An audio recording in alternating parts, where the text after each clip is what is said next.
Hi, welcome to Trubritars videos.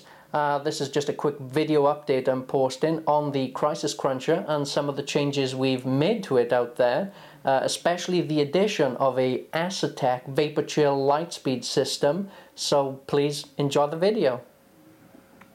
This is the digital display on the front of the Vapor Chill unit. The temperature you're actually seeing there is the evaporator temperature, not the CPU temp that people often get it confused with. That's the temperature at the tip of the evaporator or the cold plate. Let's have a look inside the BIOS and see what temperature we're reading there. Whoa! Negative 31 degrees. That's freaking cold. That is very, very cold temperatures. Nonetheless, a good basis to start overclocking on. I'm sure we're going to have some fun with this one, that's for sure, guys. Let's have a look at the VaporTech unit there on the bottom, and as we pan up, I'm using a different case on the build this time. This is the Leon Lee PC65 Plus case. Got it from Frozen CPU, fantastic little case, and there's the ever-trusty Zellman Resorator for the graphics cards. Let's have a look inside the case, and let's see what goodies we have within. Here is the OCZ.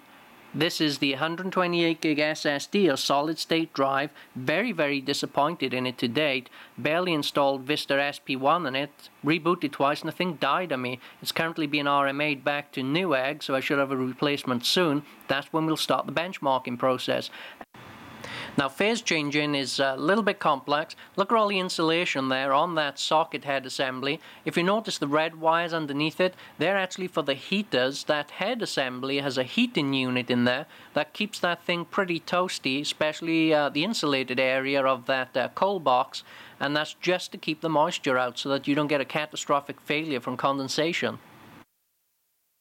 And there's our Thermaltake 1200 watt power supply. Man, that thing is tight in there. I had to remove the top fan and shoehorn it in. If you have a look at the GTX 280s, there's not a lot of clearance between those and the hard disk drive cage as well. Barely 1/8 of an inch. Let's have a look at the SLI setup.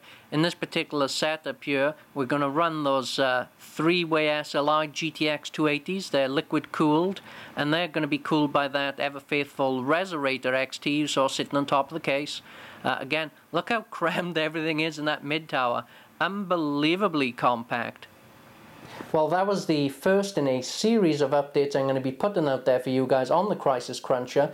No doubt, as you saw in the video, very, very disappointed in the solid-state drives and the fact that they didn't last too long.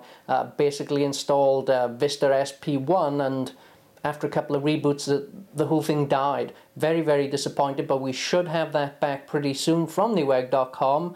They should be RMAing me one back. So as soon as we got that back into the Crysis Cruncher, we'll be ready for some benchmarks, so be prepared for that. Probably the next update video will cover the graphics cards and the solid-state drives. So please keep checking back. Wish to thank all you guys for your support, and if anyone out there has got any questions, feel free to drop by www.trubitarforums.com. There's a great group of people out there, very knowledgeable, and more than eager to share their knowledge with you guys and help you out in a pinch or bind, or if you have a problem. So feel free to check them out there. Thanks.